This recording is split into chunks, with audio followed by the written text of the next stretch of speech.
सत्यनारायण भगवान की जय हो। मैं नीलम आप सभी का एक बार फिर से आपके अपने चैनल प्रभु भक्ति संगीत में हार्दिक स्वागत करती हूँ।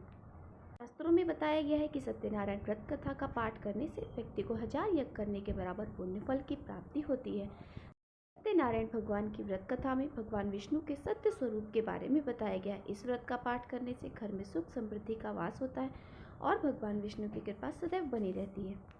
ये कथा सुनने और उसका वाचन करने से जीवन में अद्भुत परिवर्तन आता है। यह कथा विशेष रूप से कलयुग के समस्त पापों को धोने वाली मानी गई है, क्योंकि इस युग में व्यक्ति के पापों का नाश केवल और केवल भगवान की परम कृपा से ही संभव है। जो भी भक्त श्रद्धा और भक्ति से सत्यनारायण की कथा का श्रवण करता है, वह न केवल अपने वर्तमान जीवन के संकटों से उबरता है, बल्कि उसके पूर्व जन्म के पाप भी नष्ट हो जाते हैं। नर्क की यातना और भयंकर कष्टों से मुक्ति मिलती और भगवान की कृपा घर में सुख शांति और समृद्धि का वास रहता है। परिवार में आपसी कलेश समाप्त होता है, दरिद्रता दूर होती है। यह कथा हर ग्रस्त के लिए एक अमूल्य रत्न है और उनके जीवन को सभी प्रकार से सुखमय बनाती है। तो आइए प्रिय भक्तजनों, भगवान श्री गणेश जी का नाम लेकर आज के इस पवित्र और सभी प्रकार के सुखों को प्रदान करने वाली श्री सत्यनारायण भगवान की कथा का श्रवण करते हैं। सभी मिलकर बोले, गणेश जी भगवान की जय हो। नारायण भगवान का हम ध्यान करते हैं, जिनका स्वरूप शांति से पूर्ण है। शीश नाग पर शयन करते हैं, जिनकी नाभि में कमल है। वे देवताओं के ईश्वर हैं, समस्त संसार का आधार है, जो आकाश के समान असीमित है, जिनका रंग मेघ अर्थात बादलों के समान है, जिनका रूप शुभ है, जो श्री लक्ष्मी जी के पति हैं, जिनके नेत्र कमल के समान सुंदर और जो योगियों के ध्यान में सदैव विराजमान रहते हैं। अब हम सब उन भगवान श्री विष्णु की वंदना करते हैं, जो संसार के सभी भयों का नाश करने वाले हैं, समस्त लोगों के एकमात्र स्वामी है। प्रेम से बोलिए, श्री सत्यनारायण भगवान की जय हो, लक्ष्मी नारायण भगवान की जय हो। ऐसी मान्यता है कि हजारों लाखों वर्ष तक किए गए यज्ञ के जितना फल हमें मात्र भगवान सत्यनारायण भगवान का व्रत रखने और कथा सुनने से मिल जाता है। ऐसी मान्यता है, जो मनुष्य आज के दिन या जो भी जीव आज के दिन यह कथा सुनता है, या उसके जीवन के सभी दुखों को भगवान श्री हरि स्वयं हर लेते हैं। स्कंद पुराण के अनुसार भगवान सत्यनारायण श्री हरि का ही दूसरा रूप है, जो आज पूर्णिमा के इस शुभ अवसर पर आपको सुनाएंगे। श्री सत्यनारायण भगवान की संपूर्ण कथा सुनने के बाद वीडियो को लाइक और कमेंट बॉक्स में सत्यनारायण भगवान की जय अवश्य लिखेगा। पहला अध्याय। एक समय नैमिषारण्य नारायण तीर्थ में शौनक आदि सभी ऋषियों और मुनियों ने पुराण शास्त्र के वेत्ता श्री सूत जी महाराज से पूछा, हे महामुनि, किस व्रत अथवा तपस्या से मनोवांछित फल प्राप्त होता है, उसे हम सब सुनना चाहते हैं। श्री सूत जी बोले, इसी प्रकार देवर्षि नारद जी के द्वारा भी पूछे जाने पर भगवान श्री कमलापति जी ने उनसे जैसा कहा था, मैं उसे कह रहा हूँ। आप लोग सावधान होकर सुनिए। एक समय योगी नारद जी लोगों के कल्याण की कामना से विविध लोगों में भ्रमण करते हुए पृथ्वीलोक में आए और यहाँ उन्होंने अपने कर्म फल के अनुसार नाना योनियों में उत्पन्न सभी प्राणियों को अनेक प्रकार के क्लेश दुख भोगते हुए देखा तथा किस उपाय से इनके दुखों का सुनिश्चित रूप से नाश हो सकता है, ऐसा मन में विचार करके वे विष्णु लोक को गए। वहाँ 4 भुजाओं वाले शंख, चक्र, गदा, पद्म और वनमाला से विभूषित शुक्ल वर्ण भगवान श्री नारायण जी के दर्शन उन पर एवं देवादि देव की वे स्तुति करने लगे। देवर्षि नारद बोले, हे वाणी और मन से परे स्वरूप वाले अनंत शक्ति संपन्न आदि मध्य और अंत से रहित निर्गुण और सकल कल्याणमयी भक्तों की पुण्य पीड़ा नष्ट करने वाले परमात्मा, आपको मेरा नमस्कार है। स्तुति करने के पश्चात भगवान श्री हरि ने देवर्षि नारद से कहा, महाभाग्य से यहाँ आए हैं आप, आपके मन में क्या है। तब देवर्षि नारद कहने लगे, हे भगवान, पृथ्वीलोक में आपने अपने कर्मों के अनुसार विभिन्न योनियों में उत्पन्न सभी लोग परशुओं प्रकार के क्लेश से दुखी हो रहे हैं। प्रभु, किस लघु उपाय से उनके कष्टों का निवारण हो सकेगा? यदि आपकी कृपा मेरे ऊपर हो तो सब मैं सुनना चाहता हूँ। आप कृपा पूर्वक यह सब मुझे बताएं। तब श्री भगवान ने कहा, हे वत्स, संसार के ऊपर अनुग्रह करने की इच्छा से आपने बहुत अच्छी बात कही। जिस व्रत के करने से प्राणी मोह से मुक्ति हो जाती है, उसे मैं आपको बताता हूँ, सुनिए। हे वत्स, स्वर्ग और पृथ्वीलोक में दुर्लभ भगवान सत्यनारायण का एक महान व्रत है। आपके स्नेह के कारण इस समय मैं उसे कह रहा हूँ। अच्छी प्रकार विधि विधान से भगवान सत्यनारायण जी का व्रत करके मनुष्य शीघ्र ही सुख प्राप्त कर परलोक में मोक्ष प्राप्त करता है। भगवान की ऐसी वाणी सुनकर देवर्षि नारद कहने लगे, हे प्रभु, इस व्रत को करने का क्या फल है, इसका विधान क्या है, इस व्रत को किसने किया और इसे कब करना चाहिए, यह सब विस्तार पूर्वक बतलाइए। तब भगवान श्री हरि कहने लगे, श्री सत्यनारायण जी व्रत दुख सुख और सब आदि का समन करने वाला है, धन धान्य की वृद्धि करने वाला, सौभाग्य और संतान देने वाला तथा सर्वत्र विजय प्रदान करने वाला है। जिस किसी भी दिन भक्ति और श्रद्धा से समन्वित होकर मनुष्य ब्राह्मणों और बंधु बांधवों के साथ धर्म में तत्पर होकर सायंकाल में भगवान श्री सत्यनारायण की पूजा करें।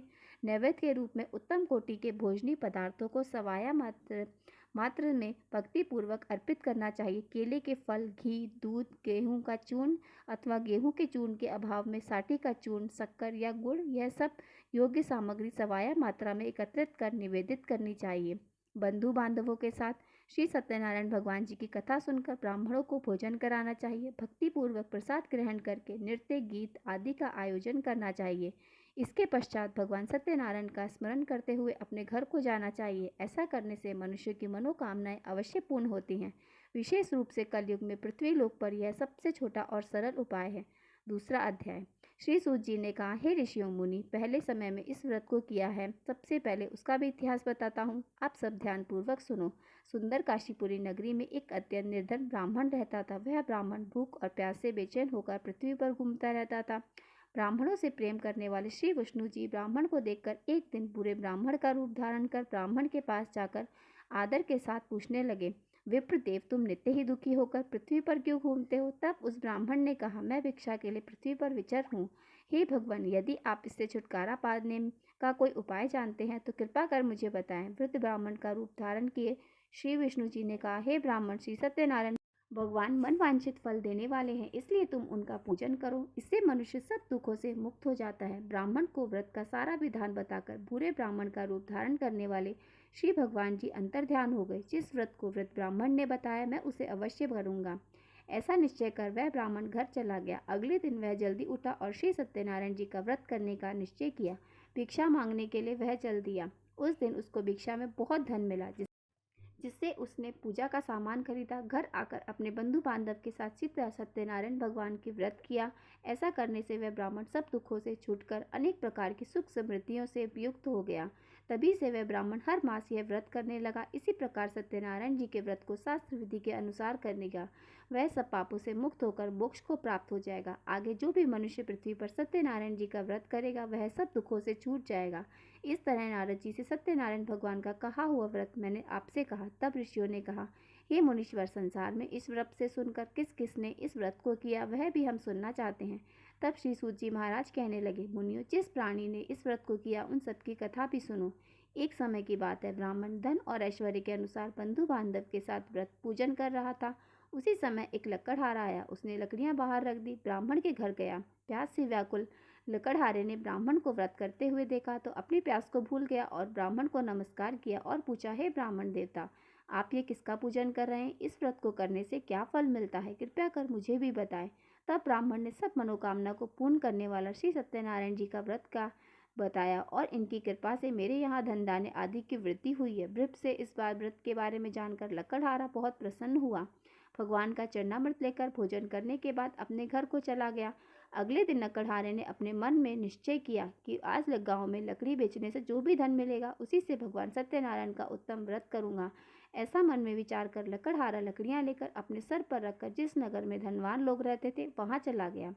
उस दिन लकड़हारे को लकड़ियों के बदले चौगुना दाम मिला। वह लकड़हारा बहुत प्रसन्न होकर पके केले, शक्कर, शहद, घी, दूध और गेहूं का चूर्ण इत्यादि श्री सत्यनारायण भगवान के व्रत की सभी सामग्री लेकर घर गया। फिर उसने अपने बंधु बांधव को बुलाकर विधि विधान के साथ भगवान की पूजा और व्रत किया। उस व्रत के प्रभाव से वह लकड़हारा धन, पुत्र आदि से युक्त हुआ और संसार के समस्त सुख भोग कर वैकुंठ को चला गया। तीसरा अध्याय। श्री सूत जी ने कहा, हे श्रेष्ठ मुनियों, अब एक और कथा कहता हूँ। पूर्व काल में उल्का मुख नामक एक बुद्धिमान राजा था। वह सत्यवक्ता और जितेंद्रिय था। प्रतिदिन मंदिरों में जाता, गरीबों को धन देकर उनके कष्ट दूर करता था। उसकी पत्नी सुंदर और सती साध्वी थी। भद्रशिला नदी के तट पर उन दोनों ने श्री सत्यनारायण भगवान जी का व्रत किया। साधु नामक एक वैश्य राजा को व्रत करते देखकर उसने पूछा, राजन, भक्ति युक्त मन से आप ये क्या कर रहे हैं? मेरी सुनने की इच्छा है। तब महाराजा उल्कामुख ने कहा, साधु वैश्य, मैं अपने बंधु बांधव के साथ संतान प्राप्ति के लिए महाशक्तिमान सत्यनारायण भगवान जी का व्रत और पूजन कर रहा हूँ। तब उसने कहा, हे राजन, मुझे भी इस व्रत का विधि विधान बताइए। मैं भी आपके कहे अनुसार इस व्रत को करूँगा। मुझे कोई संतान नहीं है और मुझे विश्वास है कि इससे निश्चय ही मेरे यहाँ भी संतान होगी। राजा ने से सब विधान सुनकर व्यापार से निवृत्त होकर वह वैश्य खुशी खुशी अपने घर गया। वैश्य ने अपनी पत्नी लीलावती से संतान देने वाले उस व्रत का समाचार सुनाया और निश्चय किया कि जब हमारे यहाँ संतान होगी तब मैं भी इसी व्रत को करूंगा। एक दिन उसकी पत्नी लीलावती सांसारिक धर्म में प्रवृत्त होकर गर्भवती हो गई। उसने एक सुंदर कन्या को जन्म दिया। कन्या का नाम कलावती रखा गया। इसके बाद लीलावती ने अपने पति को याद दिलाया कि उसने भगवान व्रत का व्रत करने का संकल्प लिया था, अब उसे पूरे विधान से पूरा कीजिए। साधु वैश्य ने कहा, हे प्रिय, मैं कन्या के विवाह पर इस व्रत को अवश्य करूंगा। इस प्रकार अपनी पत्नी को आश्वासन देकर वह व्यापार करने चला गया। काफी दिनों बाद वह लौटा तो उसने नगर में सखियों के साथ अपनी पुत्री को खेलते देखा। वैश्य ने तुरंत कलावती के लिए कोई सुयोग्य वर की तलाश की के लिए कहा। कंचन नगर के एक सुयोग्य वणिक पुत्र से अपने पुत्र बंधु बांधव सहित प्रसन्न मन से अपनी पुत्री का विवाह करके उसके साथ कर दिया। वैश्य विवाह के समय सभी सत्यनारायण भगवान का व्रत करना भूल गया। इस पर सत्यनारायण भगवान की लीला हुई। अपने कार्य में कुशल साधु नामक वैश्य अपने जमाता सहित नाव को लेकर व्यापार करने के लिए समुद्र के समीप स्थित रत्नसारपुर नगर में गए। दोनों ससुर और जमाई राजा चंद्रकेतु के नगर में व्यापार करने लगे। एक दिन भगवान सत्यनारायण की माया से प्रेरित एक चोर राजा का धन चुराकर भागा जा रहा था। राजा के दूतों को अपने पीछे आते देख चोरों ने घबराकर राजा के धन को उनकी नाव में रख दिया और भाग गए। जहाँ ससुर और जमाई थे, राजा के दूतों ने जब धन को उनकी नाव में रखा देखा तो पकड़कर राजा के पास जाकर कहने लगे, महाराज, हम यह चोर पकड़ कर लाए हैं, आप आज्ञा दीजिए। राजा ने कारागार में डालने की आज्ञा दे दी। इस प्रकार राजा की आज्ञा से उनको कठिन कारावास में डाल दिया गया तथा उनका सारा धन भी ले लिया गया। सत्यनारायण भगवान जी की लीला के अनुसार साधु वैश्य की पत्नी लीलावती और पुत्री कलावती भी घर पर दुखी हो गई। उनके घर में रखा सारा धन चोर चुरा कर ले गए। एक दिन शारीरिक और मानसिक भूख से प्यास से अति दुखित होकर दोनों भोजन की चिंता में कलावती एक ब्राह्मण के घर गई। उसने श्री सत्यनारायण भगवान का व्रत होते देखा, उनसे कथा सुनी और प्रसाद ग्रहण कर रात को घर आई। तब मातावती ने कलावती से पूछा, पुत्री, तू अब तक कहाँ रही और तेरे मन में क्या है? तब कलावती कहने लगी, माता, मैंने श्री सत्यनारायण भगवान का व्रत होते देखा। तब कलावती के वचन सुनकर लीलावती ने सत्यनारायण भगवान जी की पूजन की तैयारी की। उसने परिवार और बंधु बांधव सहित मिलकर सत्यनारायण भगवान जी का पूजन और व्रत किया। मनोकामना मांगी कि मेरे पति और दामाद शीघ्र ही घर लौट आए और साथ ही उसने प्रार्थना की कि हे प्रभु, हम सब आपके अपराध क्षमा मांगते हैं, हमें क्षमा कीजिए। श्री सत्यनारायण भगवान जी इस व्रत से संतुष्ट हो गए। उन्होंने राजा चंद्रकेतु को स्वप्न में दर्शन देकर कहा, हे राजन, जिन दोनों वैश्यों को तुमने बंदी बना रखा है वे निर्दोष हैं, उन्हें प्रातःकाल ही छोड़ देना। राजा से ऐसा कहकर भगवान अंतर ध्यान हो गए। प्रातःकाल राजा चंद्रकेतु ने सभा में सभी को अपना स्वप्न सुनाया और सैनिकों को आज्ञा दी कि दोनों को कारागार से मुक्त कर सभा में लाया जाए। दोनों ने आते ही राजा को प्रणाम किया। तब राजा उनसे कहने लगा, महानुभावों, अब तुम्हें अज्ञानतावश हमने ऐसा किया, हमें उस चीज़ का ज्ञान नहीं था। अब तुम्हें कोई भय नहीं है, अब तुम दोनों मुक्त हो। ऐसा कहकर राजा ने उन्हें नए नए वस्त्र आभूषण दिए, उनको जितना धन लिया था उसे दुगना धन दिया और आदर और सम्मान से विदा कर दिया। इस प्रकार दोनों वैश्य अपने घर को चल दिए। चौथा अध्याय। श्री सूत जी ने कहा, वैश्य और उनके जमाई ने मंगलाचार करके यात्रा आरंभ की, अपने नगर की ओर चल दिए। थोड़ी ही दूर आगे बढ़े थे कि एक दंडी वैश्यधारी श्री भगवान जी उन्हें मिले और उनसे पूछने लगे, हे वैश्य, तेरी नाव में क्या है? अभिमानी वाणिक हंसता हुआ कहने लगा, हे दंडी, आप क्यों पूछते हैं? क्या धन लेने की इच्छा है? मेरी नाव में तो बेल और पत्ते भरे हैं। वैश्य के कठोर वचन सुनकर दंडी रूप में भगवान ने कहा, तुम्हारा वचन सत्य हो। ऐसा कहकर वे वहां से कुछ दूर जाकर समुद्र के किनारे बैठ गए। दंडी महाराज के जाने के पश्चात वैश्य ने नृत्य क्रिया से निवृत्त होने के बाद जब नाव को ऊंची उठा देखा तो बड़ी हैरानी और नाव में बेल पत्ते आदि देखकर मूर्छित होकर जमीन पर गिर पड़ा। होश में आने पर अत्यंत शोक प्रकट करने लगा। तब उसकी जमाई ने कहा, पिताजी, आप शोक न करें, यह दंडी महाराज का ही श्राप है, अतः उनकी शरण में ही हमें चलना चाहिए, तभी हमारी मनोकामना पूर्ण हो सकेगी। जमाई के वचन सुनकर दंडी महाराज के पास पहुंचा और भक्तिभाव से उन्हें प्रणाम करके कहने लगा, हे प्रभु, मैंने जो आपसे असत्य वचन कहे थे उनके लिए मुझे क्षमा कीजिए। ऐसा कहकर वैश्य रोने लगा। तब दंडी भगवान बोले, हे वाणिक पुत्र, मेरी आज्ञा से ही तुझे बार बार दुख प्राप्त हुआ क्योंकि तू मेरी पूजा से विमुख हुआ है। तब उसने कहा, भगवान, आपकी माया से ब्रह्म देवता आदि भी आपके रूप को नहीं जान पाते, तब मैं अज्ञानी भला कैसे जान सकता था? आप प्रसन्न होइए, मैं अपनी सामर्थ्य के अनुसार आपकी पूजा करूंगा। कृपा मेरी रक्षा कीजिए और पहले के समान मेरे नौका को धन से भर दीजिए। उसके इस प्रकार भक्ति युक्त वचन सुनकर सत्यनारायण भगवान प्रसन्न हो गए और उनकी इच्छा अनुसार वरदान देकर अंतर ध्यान हो गए।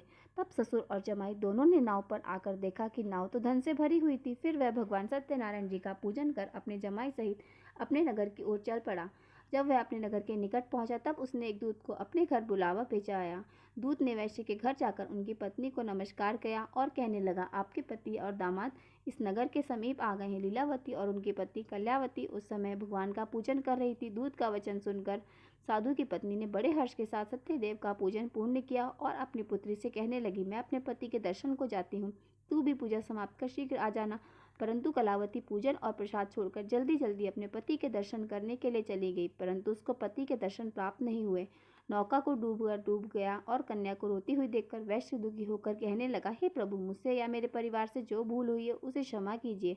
इस प्रकार वह कहने लगा। उसके दीन वचन सुनकर सत्यनारायण भगवान फिर से प्रसन्न हो गए। तभी आकाशवाणी हुई, हे वैश्य, तेरी कन्या प्रसाद छोड़कर आई है, इसका पति इसी कारण अदृश्य हो गया है। अब यदि तेरी कन्या घर जाकर प्रसाद खाकर लौटे तो इसका पति अवश्य मिल जाएगा। आकाशवाणी सुनकर कलावती ने घर पहुंचकर पूजन विधि से समाप्त किया और प्रसाद ग्रहण करके अपने पति के दर्शन किए।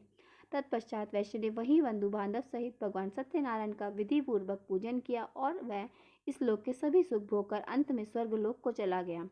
5वां अध्याय। श्री सूत जी ने कहा, हे ऋषियों, मैं एक और कथा भी कहता हूँ। प्रजापालन में लीन तुंग ध्वज नाम का एक राजा रहा करता था। उसने भगवान सत्यनारायण का प्रसाद त्याग कर बहुत दुख पाया। एक समय राजा वन में वन्य पशुओं को मारकर वट के वृक्ष के नीचे आया। वहां उसने ग्वालों को भक्तिभाव से बंधु बांधव सहित श्री सत्यनारायण भगवान का पूजन व्रत करते देखा, परंतु राजा यह सब देखकर भी अभिमानवश ना तो वहां गया और ना ही सत्यनारायण भगवान को प्रणाम किया। जब ग्वालों ने भगवान जी का प्रसाद उसके सामने रखा तो वह प्रसाद त्याग कर अपने नगर को चला गया।